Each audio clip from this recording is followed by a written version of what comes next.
আল্লাহ রাব্বুল আলামিন আমাদেরকে মহব্বত করে সৃষ্টি করেছে। এই পুরো সৃষ্টি জগৎটাই তো আল্লাহর মহব্বতের বহিঃপ্রকাশ। সবকিছু এত নিপুণভাবে চলতেছে, এটা মহব্বতের বহিঃপ্রকাশ না?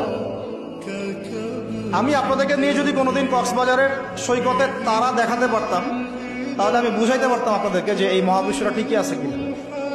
তারার মধ্যে একটা গাণিতিক ক্যালকুলেশন আছে যেটা সবাই জানে না। এর একটি অ্যাস্ট্রোনমি নিয়ে পড়াশোনা করেছে তারা জানে।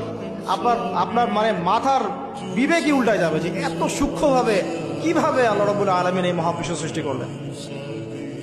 এক চুল এদিক ওদিক হলে পুরো বিশ্ব কায়নাত ধ্বংস হয়ে যায়। এটা কি আল্লাহ পাকের মহব্বতের বহিঃপ্রকাশ না? আল্লাহ পাক তো বরং বলেছেন পুরো সৃষ্টি পরিবারটাই আল্লাহর আল্লাহর পরিবারের অন্তর্ভুক্ত। সুবহানাল্লাহ। এমনকি আল্লাহ পাক আমাদেরকে বলেছেন তোমরা জমিনবাসীর সবার উপর রহম করো। ইরহামু মান ফিল আরদ ইয়ারহামুকুম মান ফিস সামা। তোমরা সবার উপর রহম করো, দয়া করো। দয়া রহম এটা তো মহব্বতের একটা অংশ।